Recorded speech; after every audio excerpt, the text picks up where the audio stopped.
vivo X90。感谢大家一直催我赶紧聊这台手机，也感谢信任啊！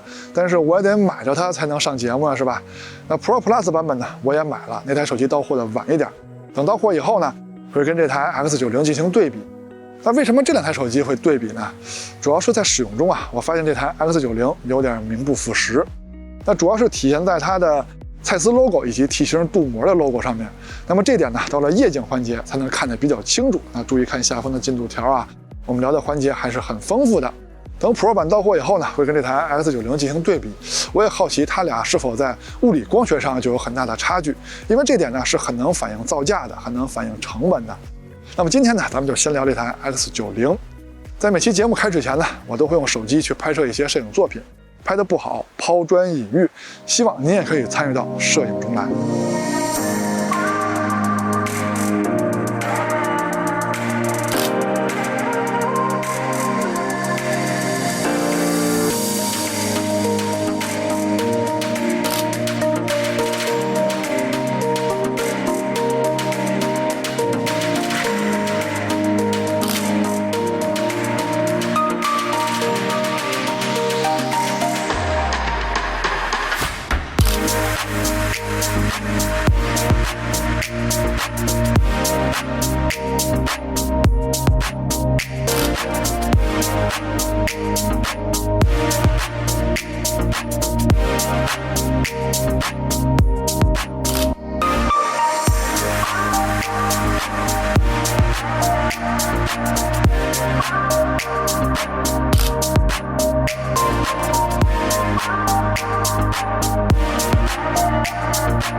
上面的照片就是这台手机所拍摄的。那需要注意的是，摄影环节的照片啊，是台手机就能拍，不光它能拍，主要是您得参与到摄影中来。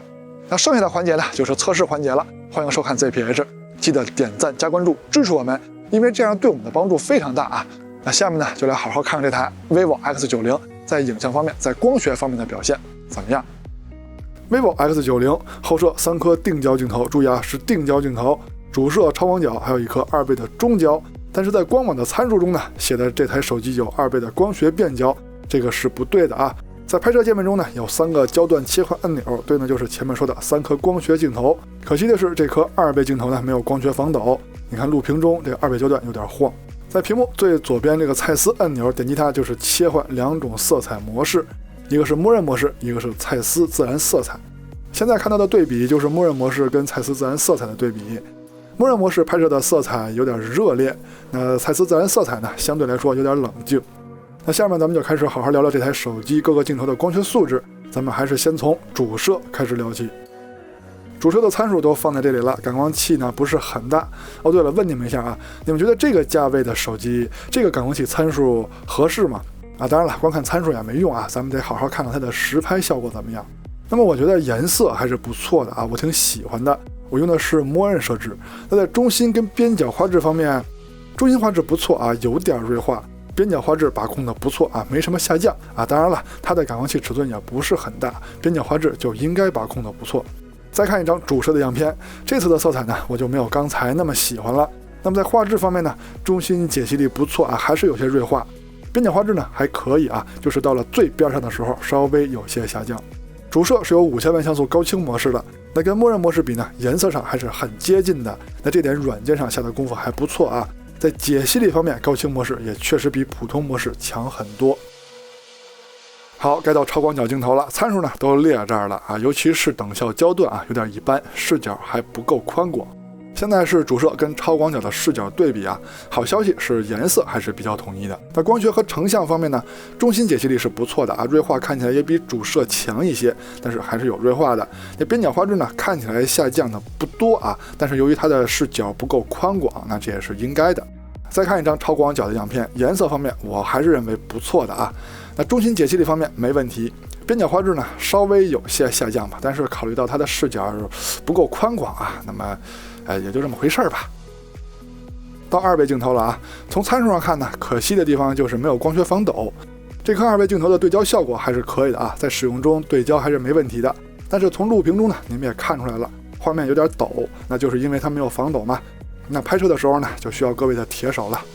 那现在就是主摄跟2倍镜头的对比啊。那在解析力方面，2倍镜头确实在拍摄远方的时候有优势，但是主摄有5000万像素高清模式，那咱们看看它跟2倍镜头的对比会怎么样啊？在解析力方面，依然还是2倍镜头的解析力更好。那这个场景呢，光线可能有些问题，咱们换一个场景。哦，对了，你还别说，2倍镜头跟主摄的色彩还是很一致的啊，这点不错。那么解析力方面，依然是2倍光学镜头比主摄的高清模式在解析力方面有优势啊，当然是拍摄远方的时候。前摄方面呢，我好多参数都看不懂，我也懒得去研究啊，我就随便用默认设置拍了几张，反正给我拍的是一点褶都没有了。我估计小女孩可能会喜欢吧，其实我看着也挺高兴的。前摄录像这块呢，我觉得做直播的朋友应该比较关心啊。我试着录了一段，整体的防抖效果还是不错的。那依然是默认设置啊，手持。vivo 的手机呢，这2年在人像拍摄上是没少下功夫的啊。看我们之前节目的朋友应该有这个体会。那么现在的照片呢，就是用人像模式的默认设置啊，没有调什么参数直接拍的，我感觉效果还是很好的。扩张度的测试呢，这个得需要对比才能看出伤害来，但是我也直接拍了几张啊。我感觉没有看出什么毛病，那具体它的水平呢，还是等 Pro Plus 到货之后2台手机对比看吧。那下面就到了夜景模式了啊。那这台手机在拍摄夜景的时候是不能关闭自动夜景的，那这点我不喜欢。那 vivo 的手机这2年在拍摄夜景上还是很下功夫的。那像这种城市照明环境啊，虽然说有大光比啊，有亮光有阴影，但是整体效果还是没问题的，亮部细节暗部细节都挺丰富。那就算到了这种非常暗的环境呢，有自动夜景的加持，还是能把细节呈现的非常不错啊。但是到了这种亮部非常亮的场景呢，还是可以看到有炫光的。那么这点呢，有点对不起它的蔡司 logo。那如果上一个场景是有点对不起的话，那这个场景就只能说名不副实了。你看主摄的炫光真的是非常的明显啊。那这台手机的背部又有蔡司的 logo， 又有梯形镀膜，而且在宣传的时候也是主打抗眩光，可是实拍的效果，不太满意呀。其实这台手机白天的抗眩光效果还是不错的啊，但是到了夜晚，好，回到夜景环节，那祖传神树场景呢就非常的暗了，就要打开夜景模式了。整体效果非常满意，健身器场所更暗了，在夜景模式的加持下没有问题。女流氓小巷这个场景没有开灯，它是非常暗的，比祖传神树还要暗。那在夜景模式的加持下呢，这台手机还是可以把细节呈现出来。祖传神树 Pro 场景依然是最暗的场景，虽然说树叶掉了很多，但依然非常暗。主摄的表现很到位啊，暗部细节呈现的很丰富。视频录制依然用的是手机的默认设置 1080p 30帧，如果你用微信等社交软件录的话，也是这个参数。主摄的防抖表现还可以，但是画面有拉扯的情况，这个就不太好了。超广角白天录像的表现防抖还不错，但是能看出来果冻效应。2倍镜头的电子防抖效果还是不错的，但是依然有来回拉扯的修正现象。主摄夜晚录像的表现清晰度还是很高的，而且细节呈现也很不错，但是果冻效应比白天明显的多。相同场景超广角的录像表现，那暗部细节的呈现就有问题了，那毕竟参数在这儿摆着呢嘛。工业设计方面，这台手机的造型我还是很喜欢的。那背部设计方面呢，一开始那个红色的泄露图啊，确实有些突兀，但是蓝色的版本我看着还不错。手机正面是中置挖孔前摄，整体造型还是比较优雅的。显示效果嘛，中规中矩啊，细腻度嘛，毕竟还没有到2K，总体来说还算可以。